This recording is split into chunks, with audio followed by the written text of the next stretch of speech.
Welcome to Distress to Joyful, Bailey's Way. I'm your host, Bailey Raber, here to enlighten you and the rest of the world about one of the most misunderstood mental health disorders out there, bipolar disorder. In each episode, we'll learn more about my personal journey with bipolar 2 disorder, how I've struggled with it, and how I've learned to overcome those struggles.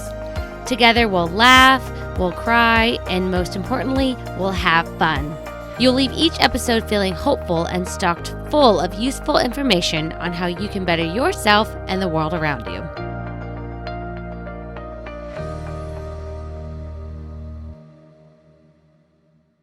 Hello, friends. It has been forever. And I am so excited to be back. I know it's been way too long, and this is going to be the shortest season. I know. I cannot believe I am starting a new season in August. Sounds a little crazy, feels a little crazy, but you know what? Life has been totally crazy lately. Life has been filled with so many things. I'm going to briefly go over them because it's been a lot. But Monish and I officially got married in March of this year. I'm laughing because if you've tuned in before, then you know that I've already been married once in India. And this was our Texas wedding, or what we called our American wedding, as my husband Monish, he is from India. So yeah, we're done getting married, thank God, because having two weddings, even though both of them were so beautiful and they were so much fun and I loved them, it was stressful. It was so stressful, y'all. I made my wedding dress, which I'm so proud of. If you want to see a highlight reel of our wedding, which was actually done by professionals. We have a professional 5-minute video done by literally a team of professionals, like videographers. And it is so beautiful. It very well captures and highlights what our wedding day was like in Texas. We have one from our Indian wedding as well. Monish used to work in Bollywood. Long story short, so he loves film and cinematography, whatever you call that. Cinematography? I don't know. Film. He loves it. He's obsessed. And so we hired a videographer for both of our weddings. Highly recommend you do that. The day goes by so fast, it's hard to remember everything. So we really love that we have both of our weddings documented, not just in photos, but also in video that we can watch for years to come. That was a rant I was not actually planning to go down. But if you want to see those videos, they are on my YouTube, What is Hey Bells Doing? You can also just check down in the show notes. I'm going to just link them there, as well as I'm going to put a link to my YouTube in the episode description. So if you're on Spotify or Apple Podcasts, you can just click on it right from there. Other really cool big things that have occurred, one of my, I'm so proud of is that I finally finished my associate's degree in fashion design. I don't know why I tear up every time I say that. I think it's because for the longest time, I never thought I would go to school. I never thought I would get a college education or a degree.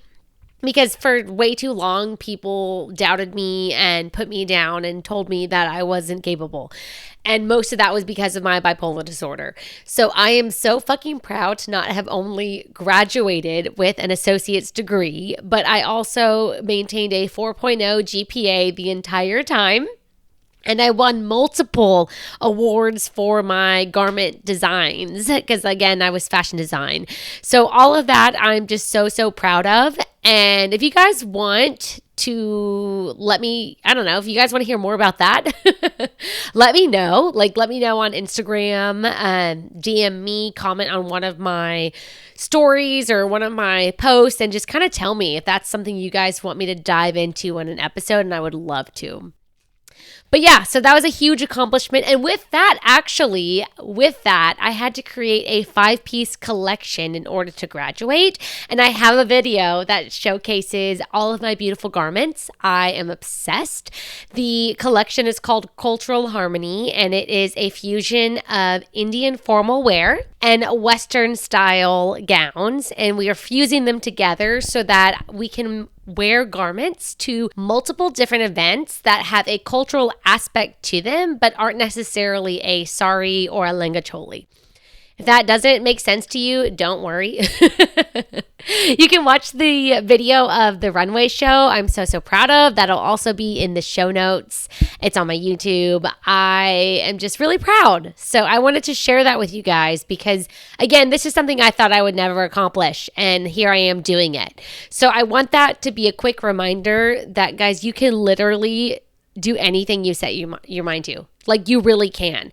I remember hearing that quote, you can do anything you set your mind to, for years and years and years. And I didn't believe it for the longest time. And then once I started believing in it is when I started achieving the things I wanted to achieve and realizing that, yes, this is possible. Is it going to be easy? No. Hell no. My last year of college, oh my God, this past year was just, it was a lot. Oh my God, it was a lot. Lots of stressful late nights, overeating. I put on some weight because of it. Just tears, all the things. But it was worth it. I'm so glad I did it. But I do want to pause because those of you on YouTube, you might see that I chopped my hair off. I did. It is now shoulder length. It literally was from top of the scalp to the ends, whatever you call those. It was like 34 inches long. It was nuts, you guys. It was so nuts. Like, if you're on YouTube, like, look at this photo right here. Look how long my hair was. This is insane. So I actually cut it off and I donated it to a organization called Children with Hair Loss.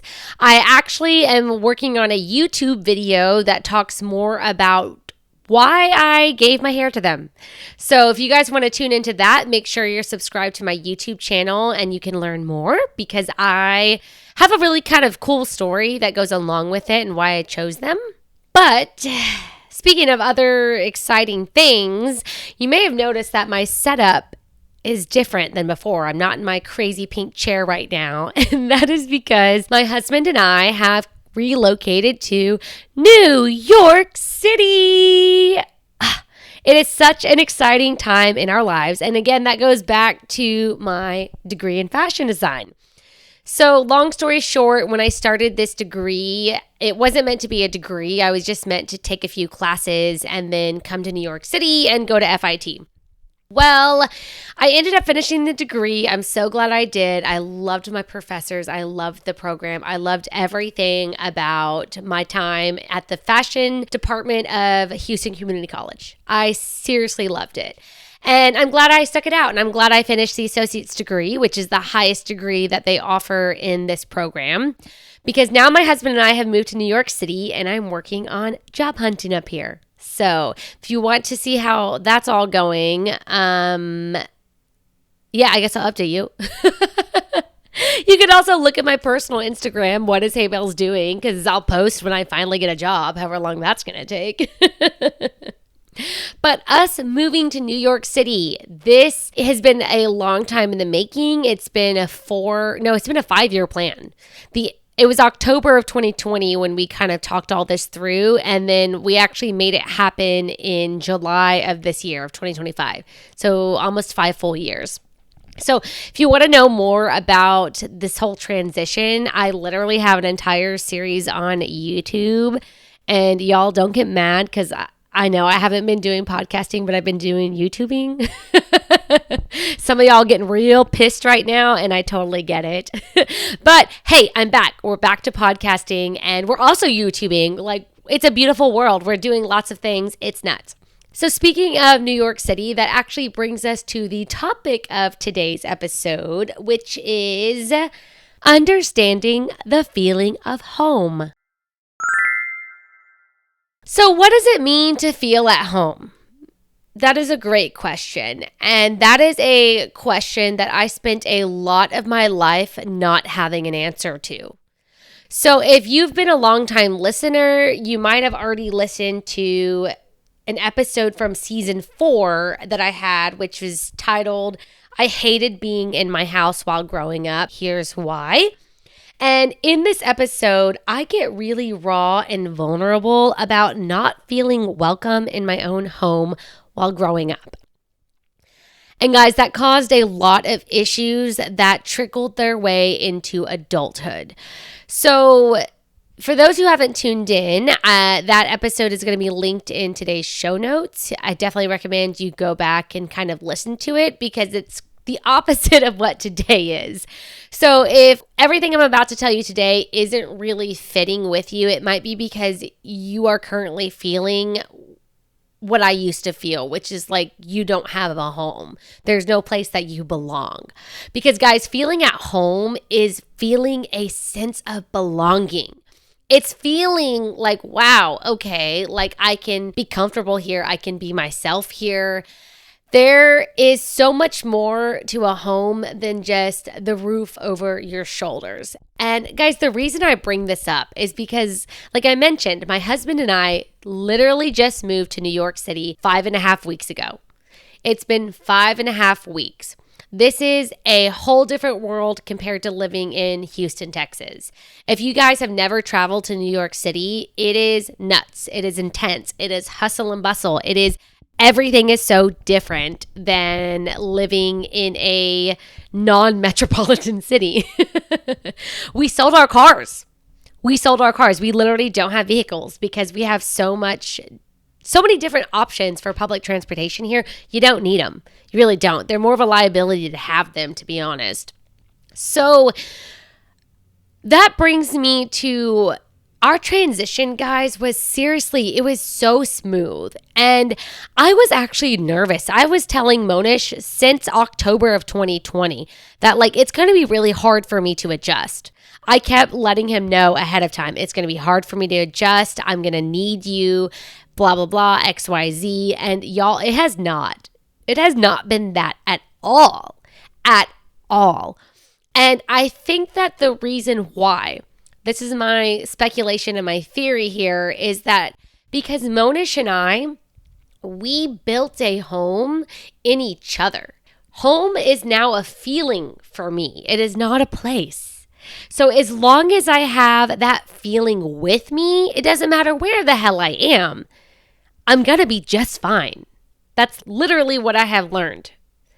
So what exactly is this feeling that I am feeling? This feeling of feeling at home to me is belonging. I feel like I belong. I feel like I'm allowed to be myself. I feel like this is where I can be comfortable. I can walk around and I can fart in front of my husband and it's no big deal. I'm not embarrassed to do that. I don't feel embarrassed about anything around here. I don't feel uncomfortable. There's a lot of things that I do feel, but then there's, guys, the things that I don't feel. I don't feel excluded. I don't feel unloved. Because yes, there is a feeling of being at home, of feeling at home, but there's also the feelings of not. And that's what my other episode from season 4 was. I was going over all of the different things as to why I didn't feel at home in the house that my parents raised me in. And it had nothing to do with the house. It had nothing to do with the house and everything to do with my family and the interactions that went on in there. So how Monish and I have built this, we have built this environment together to where when we travel across the world, I still feel at home. I still feel at home with him everywhere I go. And that's because we have gotten to a place in our relationship where I feel loved. I never feel judged by him. Oh my God. I never feel judged. That is a huge thing too. I don't feel like I am a burden. I do not feel like I'm a burden. I feel accepted. I feel loved. And guys, this doesn't just have to be with a romantic partner. Let me make that very, very clear. Because People who grow up with parents who allow them to be themselves at home, who give them, creative freedom, who allow them to express themselves, who give them the space to have big emotions and to feel them and let them know that's okay. Feel it. Who have parents who genuinely love them and don't judge them and allow their kids to be curious and to explore and to belong and to feel included. Guys, these are so, so, so important.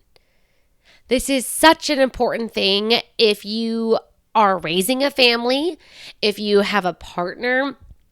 Guys, even with your roommates, you can create a sense of feeling at home with your roommates too. It doesn't just have to be with, family that's blood or, like I said, a romantic relationship. It can be so much more. And that is something that I am so, so grateful that I have now.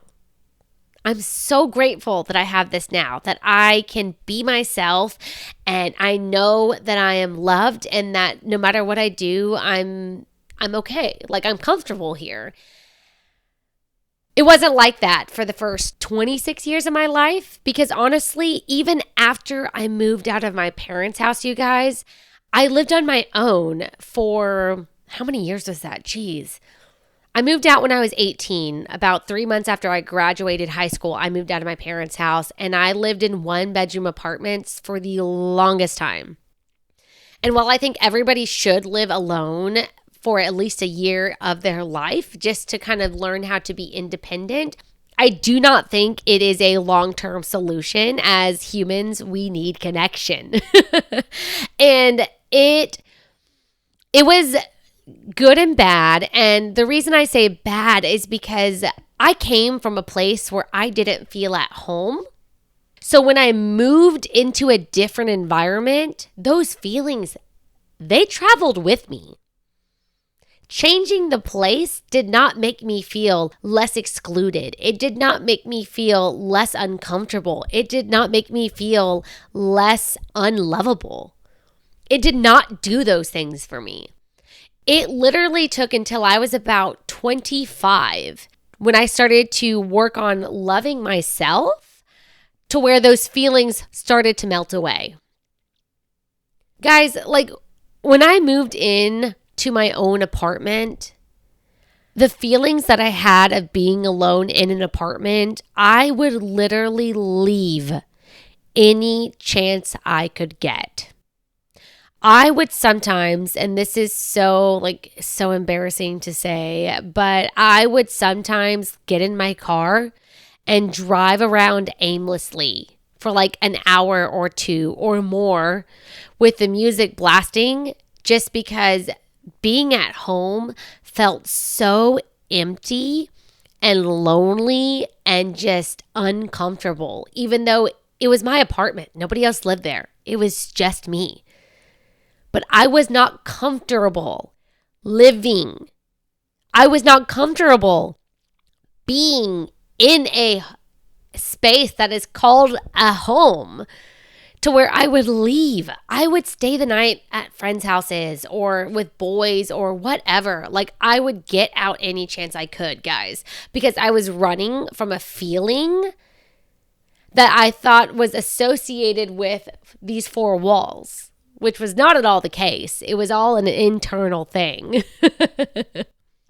But I didn't realize that, first of all, growing up in a household where I did not feel the way I needed to feel in order to turn into a thriving adult meant I was going to have to do the work myself, because I didn't love myself until I was about 25.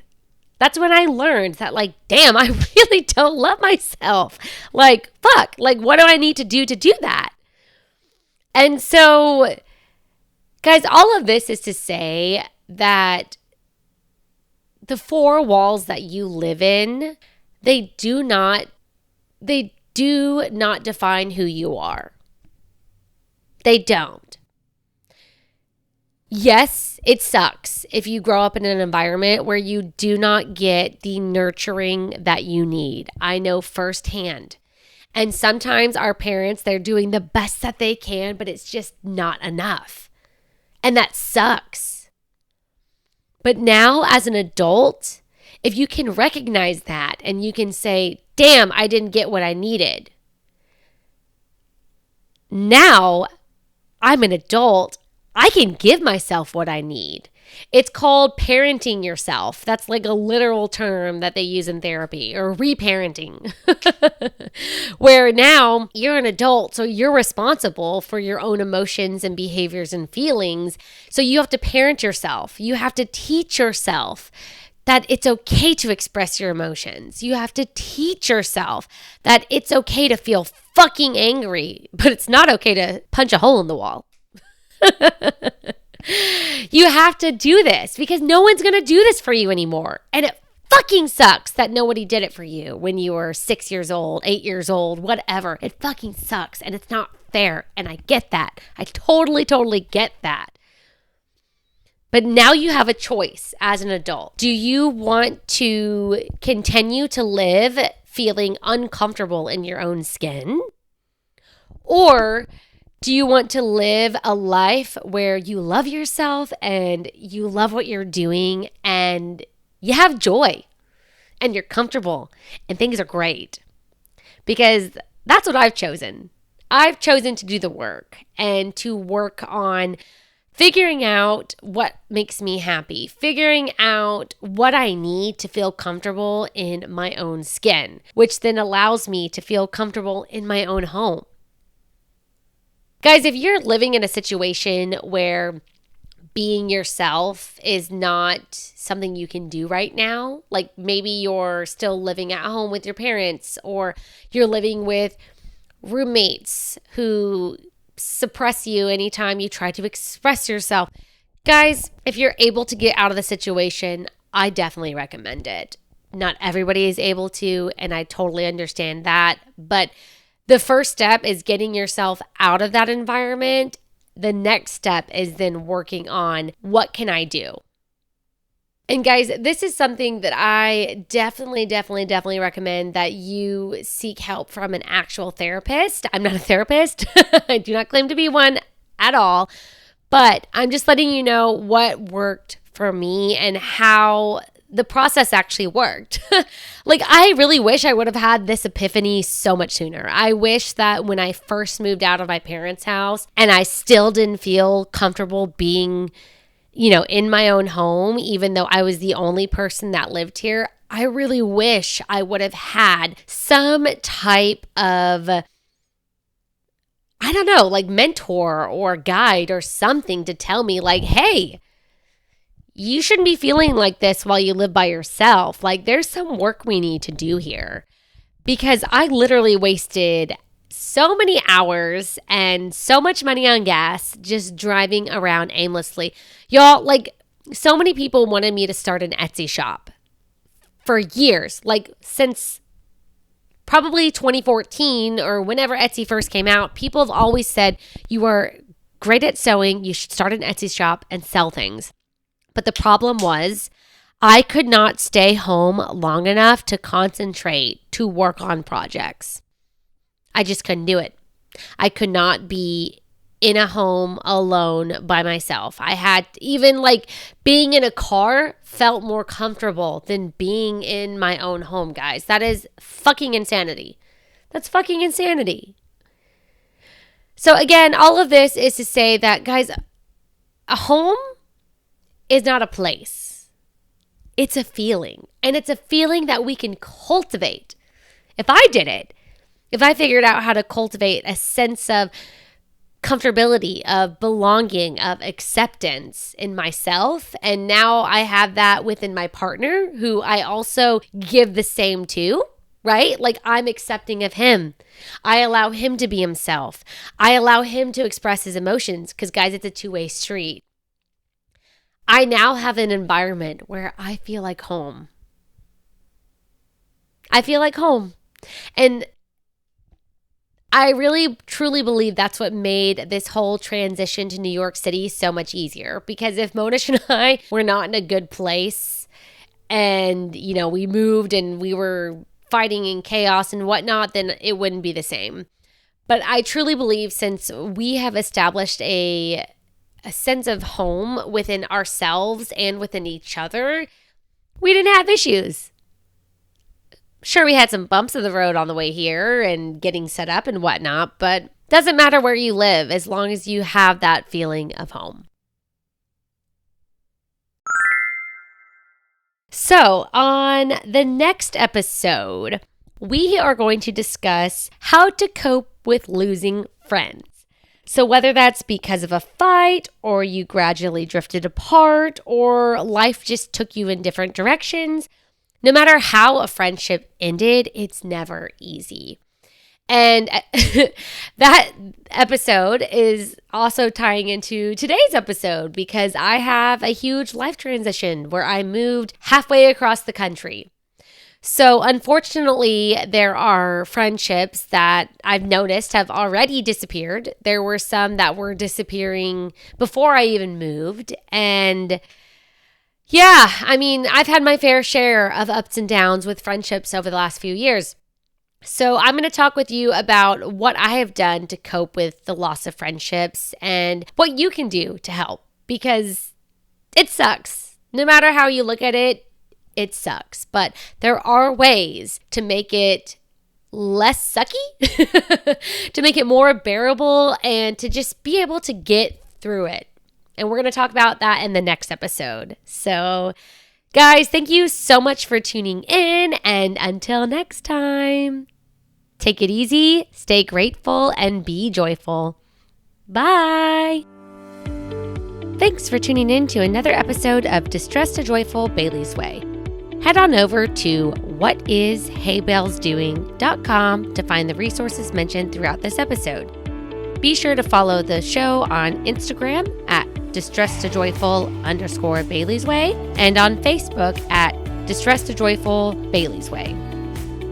If you enjoyed this episode, please leave a rating on your favorite podcast listening platform or write a review on Audible or Apple Podcasts.